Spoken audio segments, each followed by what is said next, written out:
in our modern understanding of economics, there is no value placed on nature. Yeah. So if there's a spring, it has no value. But if you extract water from that spring and put it into a lovely bottle and get people like us involved to brand it well, there is value. People are recognizing how important it is, but unfortunately, the actions are very limited, Archana. So you ask someone, should forests be protected? Yeah, yeah, absolutely. Should you do something with the planet? Oh, definitely. Should you recycle, repurpose, reuse things? Oh, absolutely. Are you doing it? No. Well, I shall. That is the issue. That conservation is not cost. Conservation can help drive revenues for an organization. Conservation can help valuations. Act now, because we're losing these forests behind you. Every 6 seconds, a soccer field equivalent to these forests are getting lost. Every 6 seconds.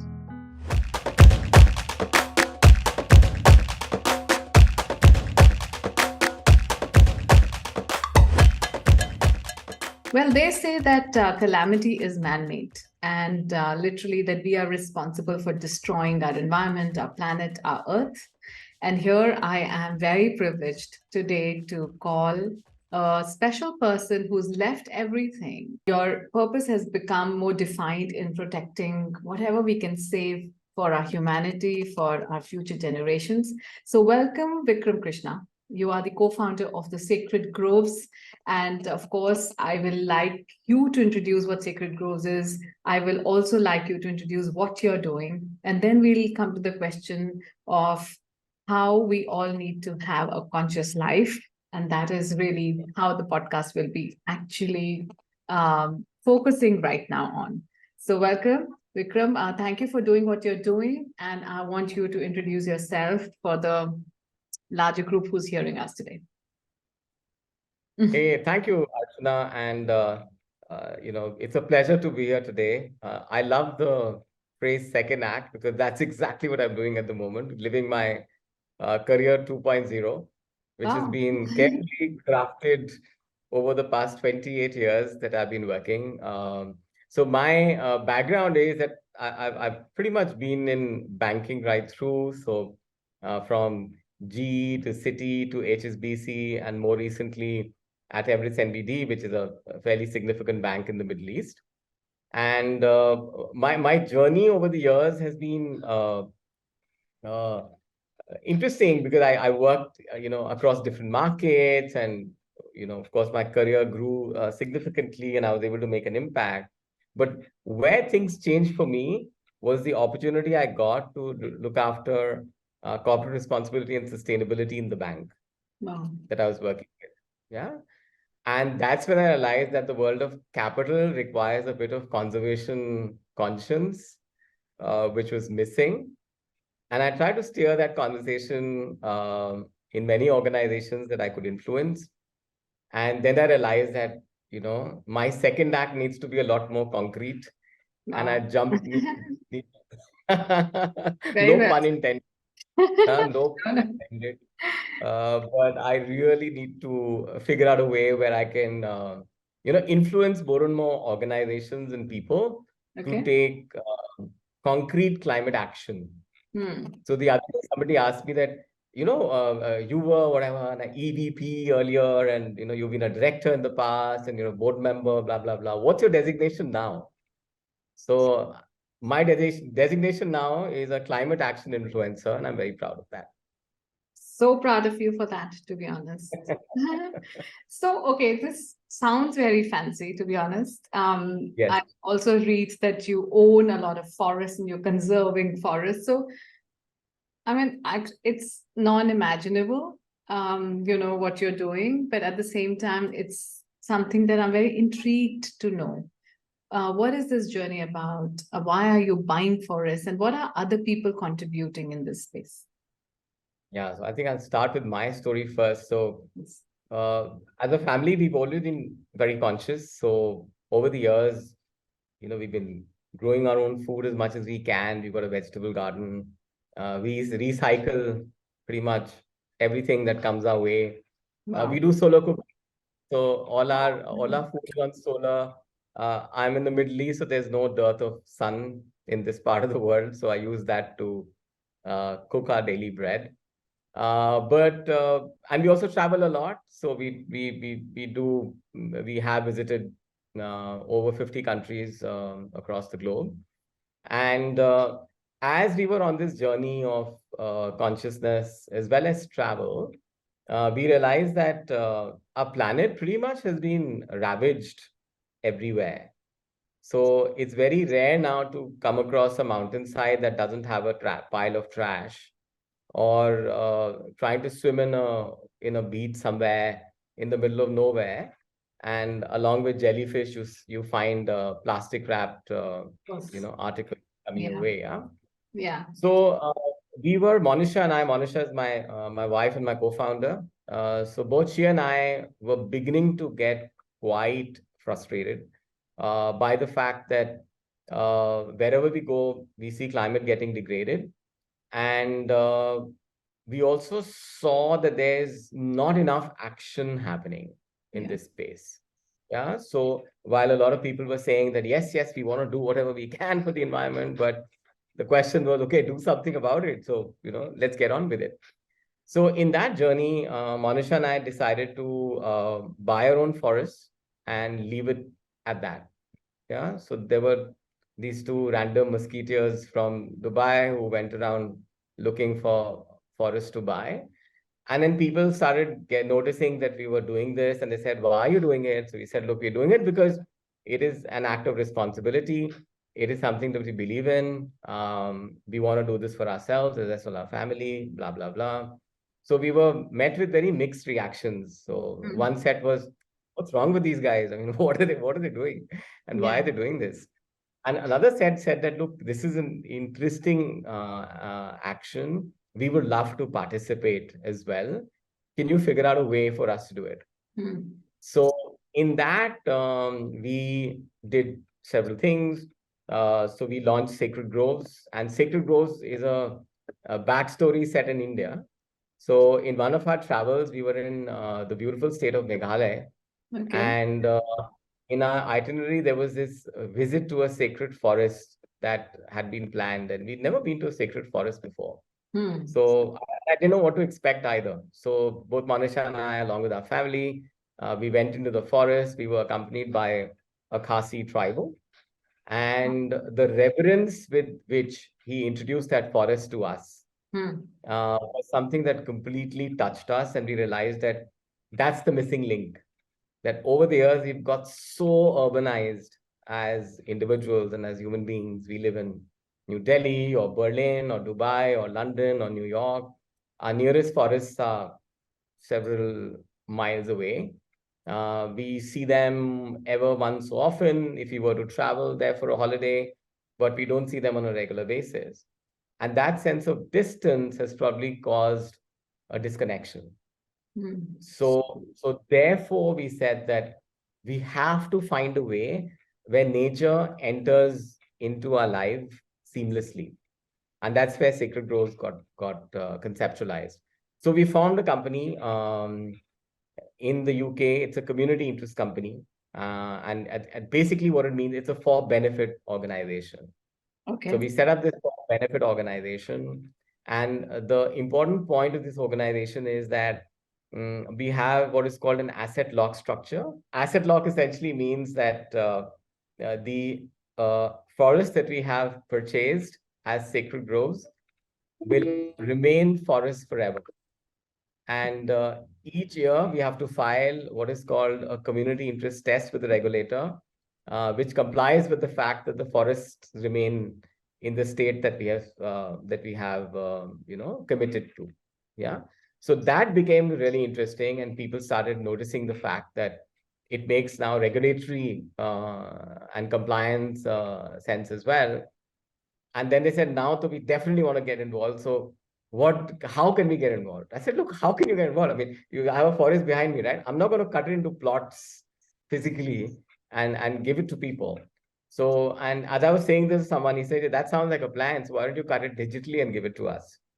So that's when we came up with this whole concept of creating a digital twin, a very basic digital twin, which is essentially we use satellite imagery to geomap the area.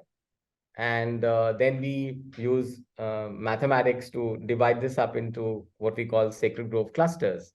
And imagine the forest behind me becomes like a Lego brick. Yeah.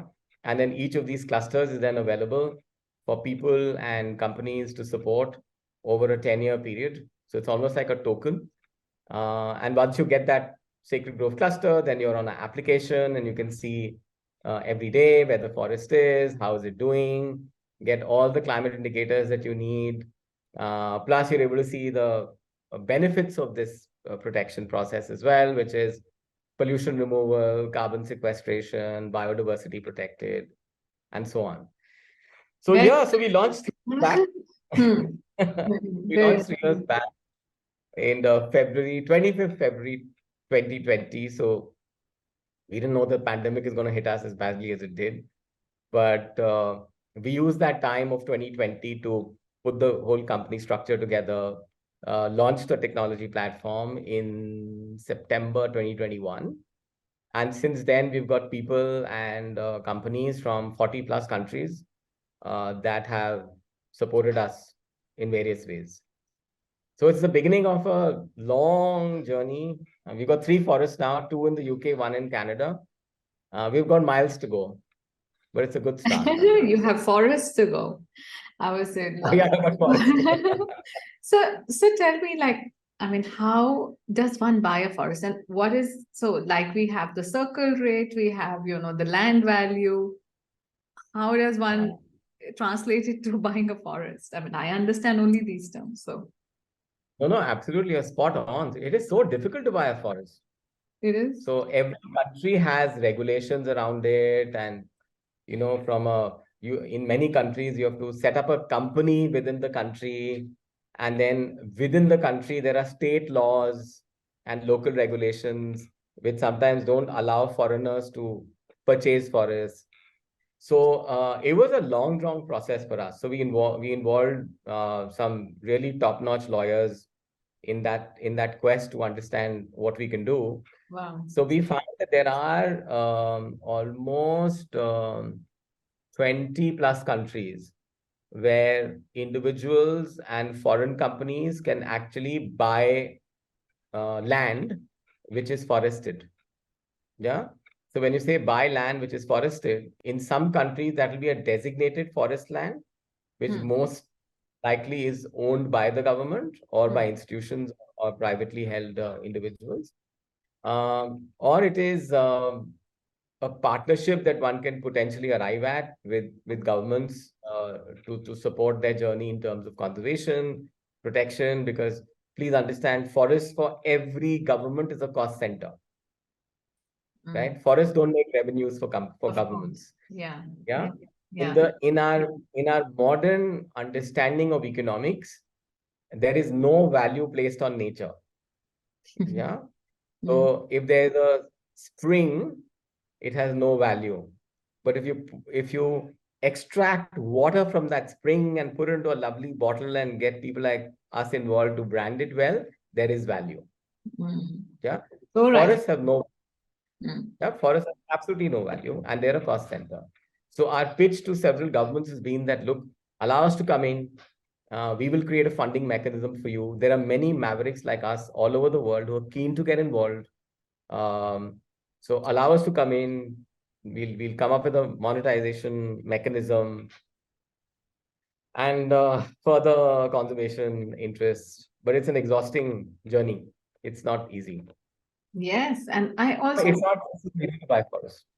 Yeah, my next question is also 9 months it takes to get one forest onboarded. At least 9 months. It's And like on top of that, creating a baby, huh?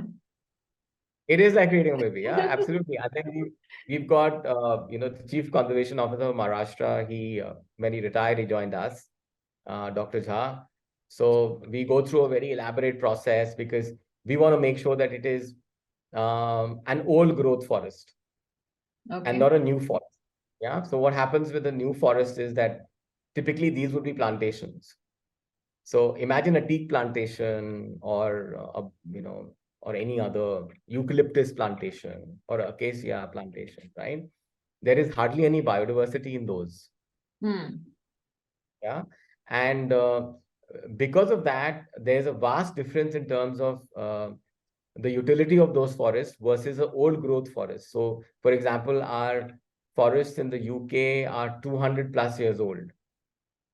So when we go to those forests and see those forests, we see understory, we see shrubs, we see dead wood, we see trees of different shapes and sizes, and each of them has potential ecosystem benefits which are very, very hard to measure at the moment. So our whole purpose is that these forests are up for sale today. They're up for sale for timber. Like the one at the back, I could have done anything with this forest. So timber, hunting, I could have made a resort here. It's a beautiful area. See, imagine here, I could have a gorgeous resort overlooking the Atlantic Ocean. But then again, you're going to spoil the forest. The more people will come, the more they will abuse. Exactly. That's the point. That's the point. Yeah, so anyway, I could go on. So you're asking me something else. No, so I wanted to ask you, so if I as an individual want to invest in this, what is that you are that aggregator who's helping people, right? You have a big, what I understand is that you have a big forest there, and you are also inviting other people to say, hey, one piece of plot can go to you, like you explained that, you can segregate it in like a small cubicle, etc. But at the same time, is this like a one-way street? I just invest and then what happens? Because when you invest in a property, land, something, it does go up, you get some money when you want to sell it. What happens here? Yeah. So this is not a commercial proposition for anybody. So this is not a place where you invest and you get a return out of that directly. Yeah. So, but it appeals to a certain category of people. Yeah. One who are environmentally conscious, and they want to do whatever they can to protect nature. This is a very seamless way of getting involved. Yeah. So we've done all the heavy lifting. We've got all the legal work in place, company structures in place. We've got, ongoing monitoring happening of the area. We have surveyors who go and visit this from time to time to make sure that it's in a good condition. Yeah. So basically, we do the heavy lifting, and then individuals get involved in different ways. So we've recently had a lot of people gifting Sacred Grove clusters. So there are 46 different occasions, birthdays, anniversaries, where people can give these. Yeah. Companies are finding us really interesting and relevant. And there are two ways companies are finding commercial sense in their involvement with us. Yeah. So the first is an area that I call conservation commerce. So simply put, include conversation, include conservation in the commercial value proposition of your organization. So if there are 8 benefits of the laptop or the desktop that we are speaking to each other on, make conservation the 9th benefit. So make conservation a core benefit. Yeah. And this is now increasingly appealing to this whole generation of consumers who are very, very keen to make conscious choices. Yeah. They may not necessarily want to pay more for your product, but they expect that a product and service has a responsible action behind it, and there is traceability of your commitment as well. So our forests are on the blockchain. So when you look at a Sacred Grove cluster, which is what a person or a company purchases, it is a token on the blockchain, and then you have a whole lot of analytics that come your way, and then companies use these to present to all stakeholders essentially for different requirements, be it reporting, be it pitches to new customers, and so on. So one area where organizations see a lot of benefit in this is to include sacred groves and conservation as a part of their commercial agenda. That's one area. Second is that many organizations are coming back and saying that we are very, very keen to make a contribution to conservation, but our challenge is that we don't have the kind of funds we believe we need. So help us with it. Yeah. So I said, look, I'm not a magician. Where will I come up with these funds from? Yeah. So that's when we got back into we put our banking hat on, and then we looked at different cost lines of any organization. Yeah. So one of the cost lines we looked at is electronic assets.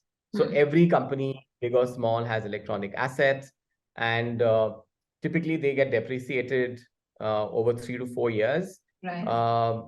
And then there's so much of pressure from staff that companies land up buying that next tablet or the next laptop or desktop, or the case may be. Yeah. So what happens to that old device? So nothing much. It just goes into what I call the organization's ether, goes into some store somewhere. One of the organizations I'm dealing with right now has 3 stores full of this stuff. And they haven't cleared it since 2012, which is 10 years back, 10, 11 years back. Yeah.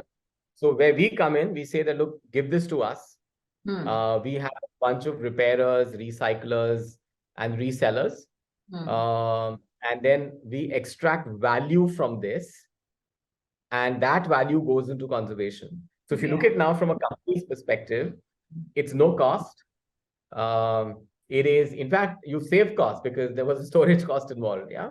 So you've actually saved cost, right? There's no impact on your balance sheet because the fixed asset that's been written off.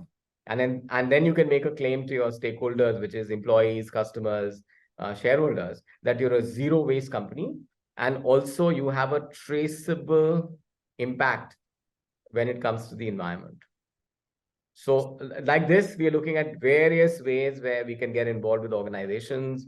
Like we're working with one organization to help them reduce their energy costs, and the savings of energy would then fund conservation. So we're trying to create this whole aspect of circularity, which helps in more ways than one. And I think my final pitch is that conservation is not cost. Conservation can help drive revenues for an organization. Conservation can help valuations for companies. Yeah. Just have to put our mind to it. It's not that difficult. But the point is, act now. Because we're losing these forests behind you. Every 6 seconds, a soccer field equivalent to these forests are getting lost. Every 6 seconds. Yeah. So if you have a talk today for 30 minutes, that's 500 acres gone. Huh? Yes. Wow. Yeah, I mean, it's huge what you're saying. I think what you are also trying to create a mindset, with that we sit on things, we don't take action. We probably want to do a lot of things, but we don't know how to do it. So I'm glad that you have some solutions around the whole thought process of how one can actually contribute. And, we are sitting on, like you said, tons of go downs of things that we are not even using for years together. And I think it's time to think about it. I'm glad that you are.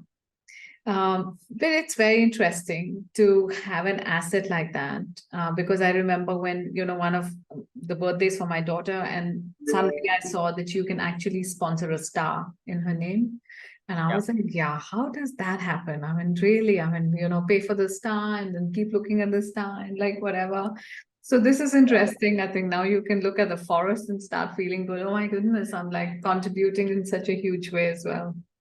How do you feel? I mean, how do you feel, especially from coming from a very corporate, very front end of money to something like this, which is contribution to nature? I feel that money will be very meaningless in decades ahead if the climate continues to be the way it is. Yeah. True. So what's the point in having cash in the bank when you're dealing with a flood or a fire or a tempest of unknown magnitude or another zoonotic disease, right? So for both Monisha and I, it is very clear that the next 25 to 30 years represent this existential challenge. And we have a choice to make to either participate in a positive way in this narrative or just sit back and deal with whatever comes our way. Yeah. So there are a few things that I wanted to highlight here when you say how do I feel about it, and I don't want to be too philosophical in life. Yeah? So I want to look at hard facts. Yeah. There's a very interesting study done by the University of Weizmann in Israel. The question that they asked is that we are in the Anthropocene age, which is basically humans having a disproportionate impact on the planet. How do we quantify that? Mm. And how does human influence compare with nature? So that was the overall broad context of their study. So their answer, which is really telling, is that if you look at the mass of all stuff that humanity makes, yeah, which is everything that we construct, the homes that we live in, the stuff that comes into our lives every day, the roads, it goes on and on, right? The weight of that is 1100 gigatons. Yeah, so stick with this figure, 1100 gigatons. Yeah. Then they said, what is the estimated weight of nature, which is the weight of plants and animals and fishes and everything else natural? So the answer was 900 gigatons. Wow. So there's a 200 gigaton gap already. Yeah. Between the stuff that we make, we produce, and nature around us. And then you fast forward that to 20 years. Or why 20 years? Fast forward that to 10 years. Yeah. The way humanity understands progress today is GDP growth. The more stuff you make, the more you extract, the more you consume, that drives economies. Yeah. Imagine what's going to happen to 1100 gigatons 10 years from now. Yeah. Yeah. Get back to 900 gigatons, which is the weight of nature. 55% of the world's GDP is based on nature directly or indirectly. Brilliant. Yeah. So again, and go what down to the next, see nature and then see the weight of humanity. Yes. And see the gap. Yeah, 200 gigatons today. Where will that gap be? So that's one startling fact, which is scary and not acceptable. Yeah. Second is that we are out of the 2.13 million species. So IUCN has done this, and several other organizations have done almost like a census of species. It changes from time to time. But the last one was, I think, 2.13 billion, if I'm not mistaken. We're the only ones linear. Everybody else is circular, right? So the waste of one species is food for the next species. Yeah. Except for us. Look at our waste. Our waste are the mobile phones. There are more mobile phones in the landfill than humans on the planet. So true. Yeah. Yes. The waste that we generate as humans in a week is more than the waste of humanity, is more than the weight of humanity put together. Okay. So these are some very, fundamental, and I can go on and on, right? I've got way too many fundamental fault lines that I'm still grappling with. Yeah. But if you just look at these two, which is the influence that humanity has on the planet and the negative influence of that. Yeah. And the second, the stark reality that it's not going to change drastically in the future. And the last one is the world of capital I represent. They're not putting their money where their mouth is. So Fortune 200, 2000 companies made $47 trillion last year, which is awesome. Yeah, that was a revenue. But how much did they spend on conservation, which is the area I represent? Less than $2 billion. That's not even rounding off. And every CEO, every board, every publicly listed company, when you talk to them, what's your strategy for the next 30 years, 10 years, 20 years? Climate change, ESG is my agenda. Boss, where is the money? Where is the money? Yeah. How can you talk ESG when there's no money in E that you're putting in? So, your question, how do I feel? Mandate now, of course, for companies to spend a certain amount any which way. So you think things will change then? Well, look, I'm incredibly hopeful and optimistic things will change. Yeah. And I believe that because when a group of individuals who have the right level of motivation and have the heart in the right place, when they get together, they can change the world. So I see no reason why this can't change.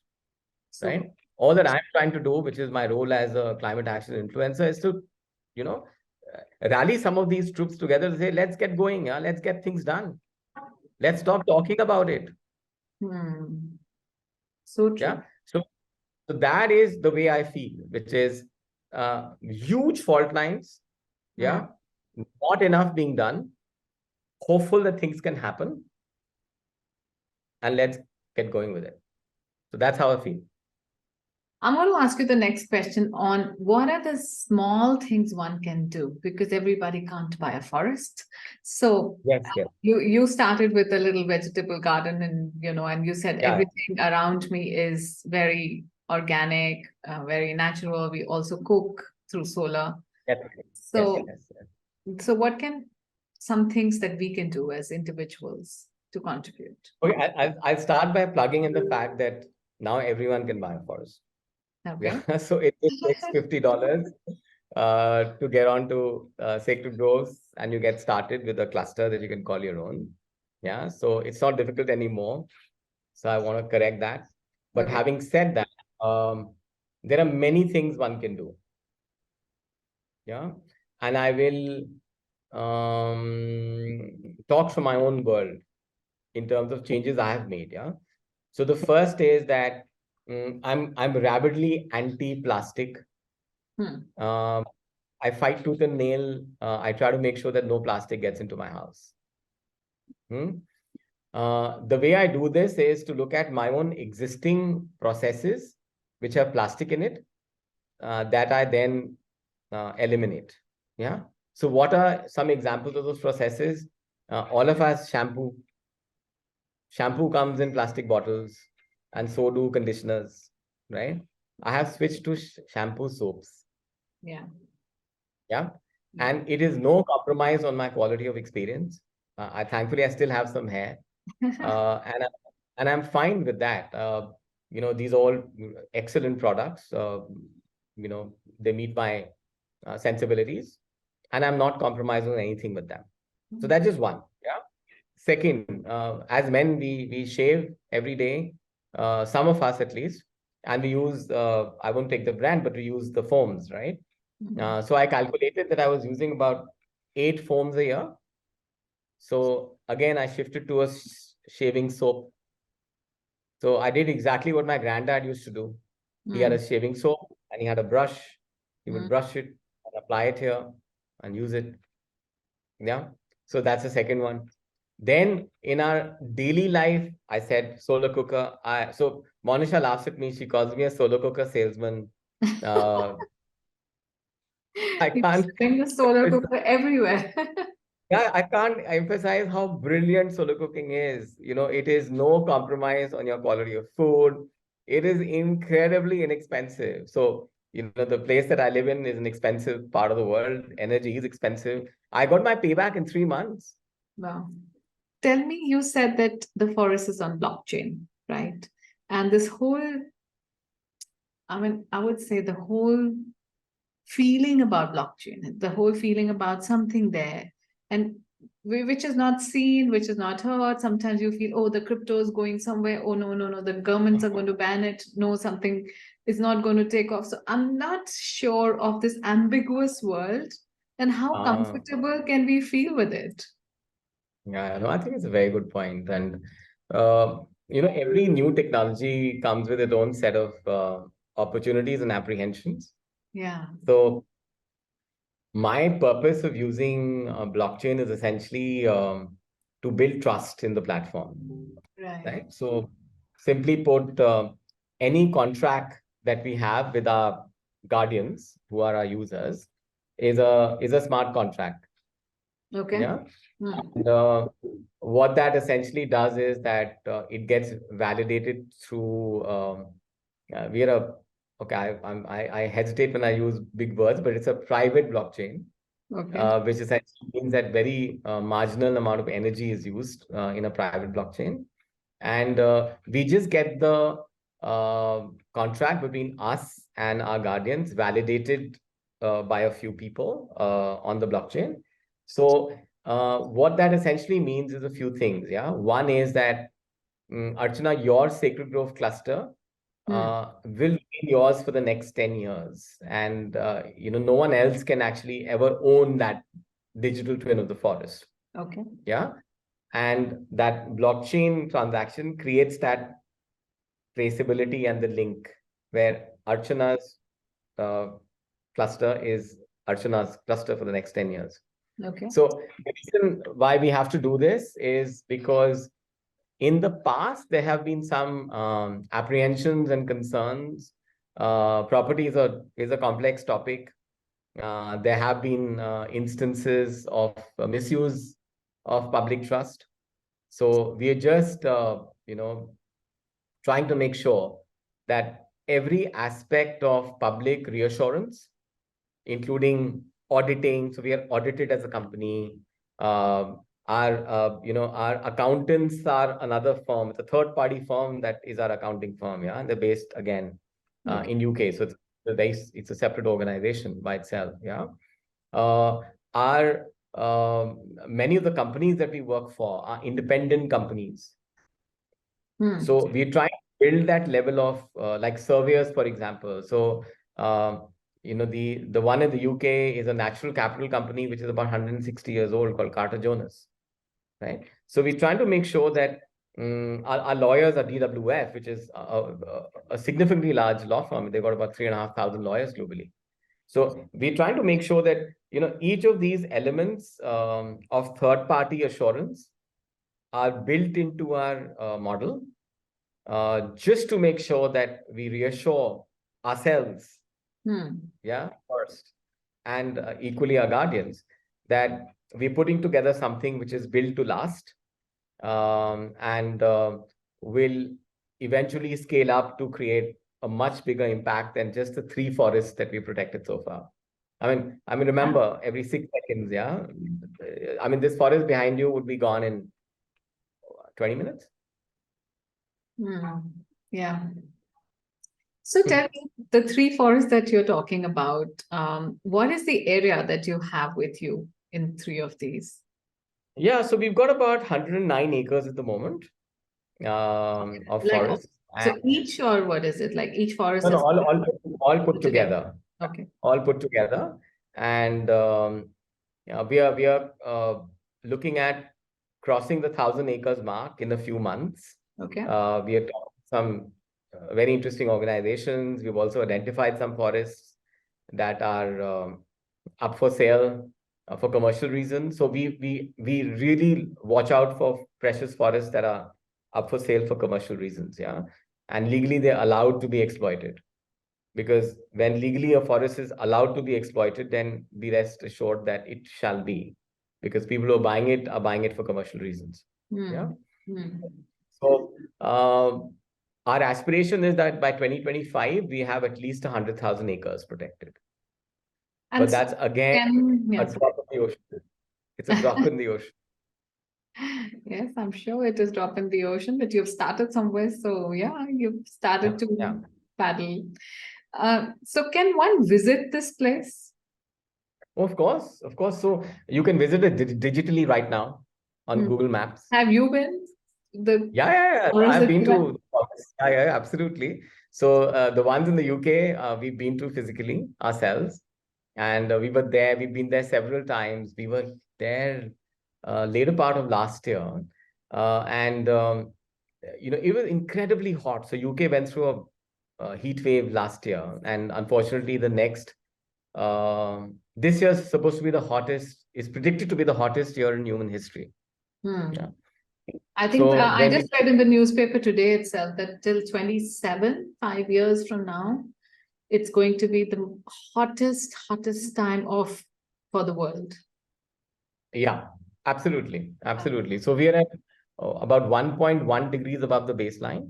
And in the next 5 to 7 years, we are expected to breach the 1.5 degrees above the baseline. So while that number is important, is because at 1.1 degrees, we are seeing zoonotic diseases, floods and fires and droughts, Yes. right? Yeah. At 1.5 degrees, it's a very different kettle of fish. So we need to be incredibly careful. So coming back, when we went to Wales, the temperature was 38 degrees, which is the hottest that Wales has seen in a while. Yeah. In the cold season, it's minus 18. So minus 18 to 38 is a swing that Wales experiences now. When Wow. we went to ice forests, it was several degrees cooler. So that's the difference. So for us, that was the ecosystem benefit that our forests provide to the local community and the environment. Fresher air. There's a spring in one of our forests, so that's still there. Even in summer, we could see that. Yeah. So yeah, those are the benefits. How do you quantify that? Yet I leave it to the world of economics to figure it out. But it's a no-brainer that our forests have incredible value and they require to be protected.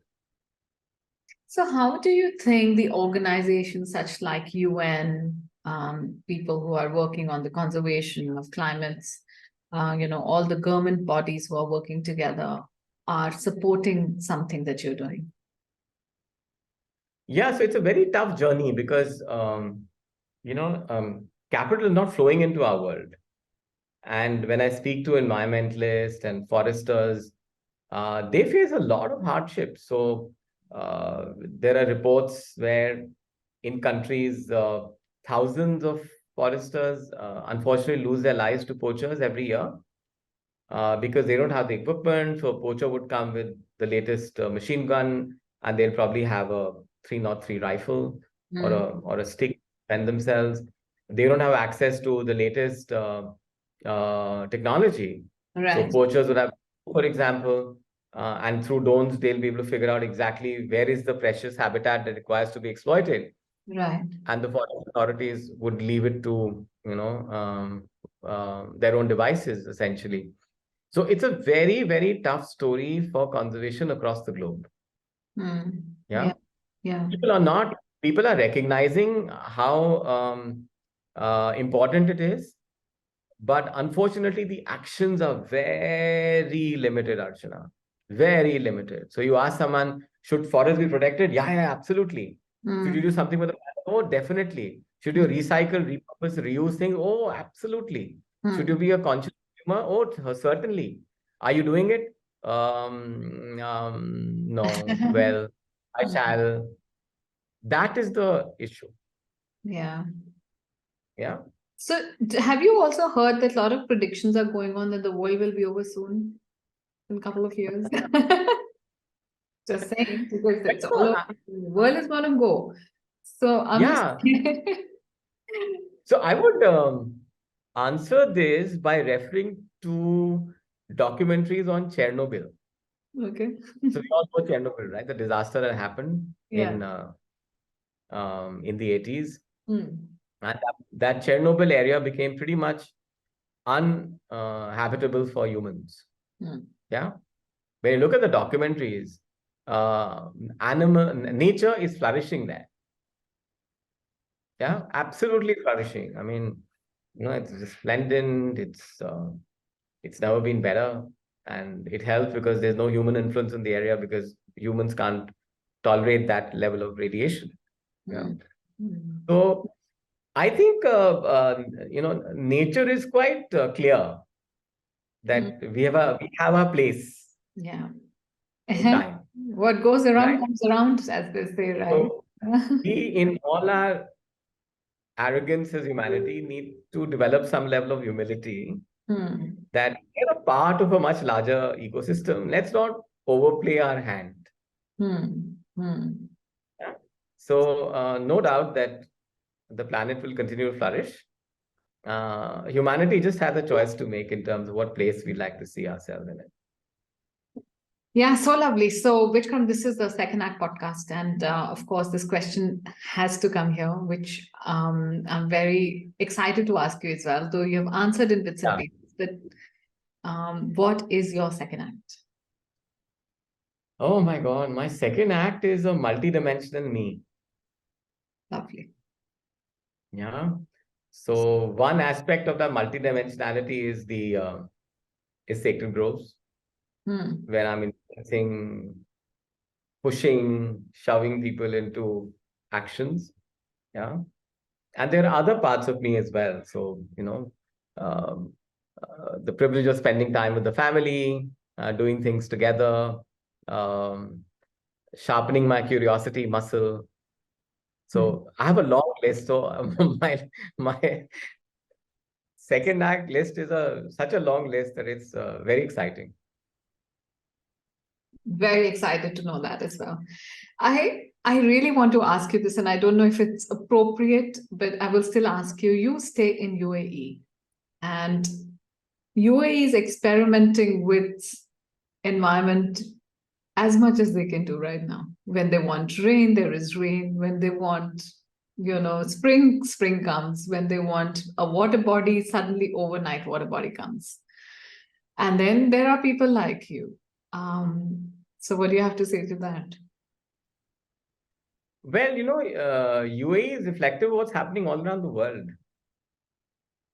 So Not the really. fact that They are one the step fact always ahead in time. I mean, I would say the kind of innovations which are done in UAE and overnight magic which happens in UAE, nowhere in the world it happens. Yeah. So UAE has always been quick to adapt to new technologies, new ideas, new thinking, and they're brilliant in terms of execution and scaling it up. Yeah. I've been here for the past 16 years. Our children have grown here, and our family has flourished. So I have a lot of regard for this country, and which is why I'm here. Also, it's very well located. So in my work now, I require to travel a lot to different parts of the world to meet with people, review, conservation practices. So for that reason, Dubai for me is very, very central. Um, and also another important one for me is that COP28 is being hosted by the UAE this year, in November, December. So that will give me and Monisha and the Sacred Groves team the opportunity to be a part of that conversation and hopefully play a kind of as active a role as we can. So there's no better time to be here, and see how best we can influence some more action. More power to you, I have to say that. More Okay. forestry to all More of us. forest to you, yes, more. Absolutely. So, okay, so thanks for that. And Vikram, I want to wrap up this conversation with a few more questions to know you better. So, one thing that is magical for you.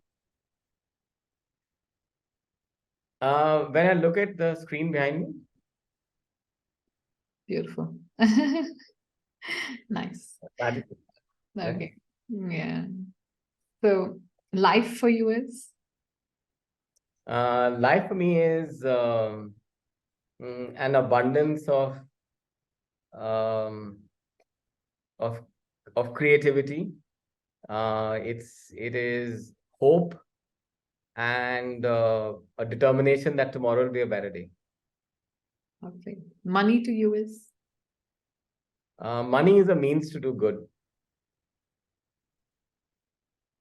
Switch from working with banks to doing something on your own is?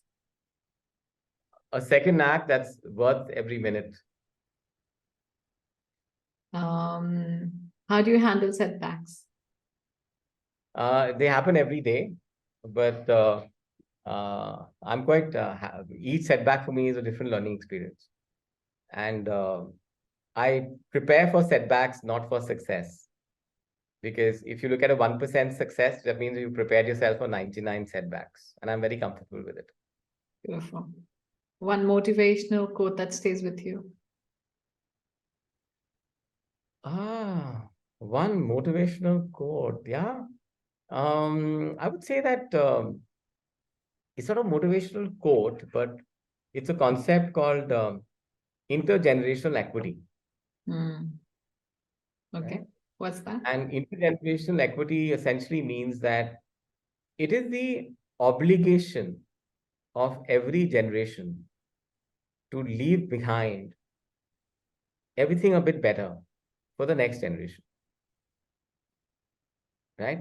So in me, that brings out a sense of responsibility and determination. Yeah. So that's been one of my, and a friend of mine introduced me to it 4 years back when she saw we were on that path. And I just found this incredibly powerful, Yes. which is what is my intergenerational equity contribution? Yeah. And when I looked at it from my first act perspective, I said, yeah, I've made a lot of, I made a difference to a lot of companies. Yeah, they've made, there's some success that has come as a part of that. But my second act is a little bit more oriented towards benefiting all stakeholders in more ways than one. And if I have the privilege of that, then I need to get started immediately. Wow. 3 things that Vikram describes himself to others with. 3 things that okay, so one I've already said, a climate action influencer. That's my latest passion. And I think that's going to stay for the longest time. Second is grit. So if I look back at my career, it's full of grit. I don't take no for an answer very easily. And once I decide on something, then I go after it. And the third thing is about impact and passion and personal convictions. So that's the path that I'm on. And luckily for me, Monisha is on as well. And my children and my parents are on it as well. So it's a family, it's a family enterprise now. All of us are on it, let's make things better. Let's protect what we have and look back at it 10 years from now saying that, yeah, we've done what we could and we're happy with it. I'm seeing an opportunity of a gaming here when people who all have the forest, behind you, which is there. And then we can all sit in different locations of the world and play a game for nature and bring in butterflies and, different birds, habitation, more love and affection. I think that's a great opportunity to see. Yeah. And you're absolutely right. So technology has that ability to engage in so many ways, right? So as far as I'm concerned, forests need to be protected, people need to get engaged, people need to get inspired. And the more they do, yeah. So for example, I'm speaking to a few people on music right now because I feel that music inspires people. Sure. And there can't be a more beautiful sound, at least for me, than nature. Yeah. So when you hear, say, a waterfall or the chirping of birds, or when you walk into a forest, so there's a Japanese concept called Shinrin Yoku, which is, when you walk in the woods and you soak in, the experience. Yeah. There's so much that nature has. So yes, gamify it by all means, sing, dance, play with it, but preserve it and make it inspiring. Don't make it look like a cost or a compromise, or even when you're on the path of environmental action, it's not a path of inconvenience. Yeah, it's not a path where things are going to get costlier for you. It's a path where you can just make basic choices every day and live your life exactly the way you want to. Very nice. So thank you, Vikram. This is a very interesting conversation first, and a very deeply rooted conversation second. And I think we all must live this conscious life of creating something worthy for the next generations. And I think we are only destroying so far. And I think the consciousness of living, and leaving the heritage and the culture, it also is evolving along with, of course, nature. So yeah, let's put our forces together and preserve and conserve and to grow whatever we can for the next ones to come. So thank you for doing what you're doing. My pleasure. Thank you. Thank you for inviting me for Second Act. So this is yet another incredible episode of Discover Your Second Act. I'm hoping that as me, you are feeling very, very excited, enthusiastic, and learned about all the nuggets that came out. So follow us on Spotify, YouTube, Apple, and of course, until next time, keep discovering your second act.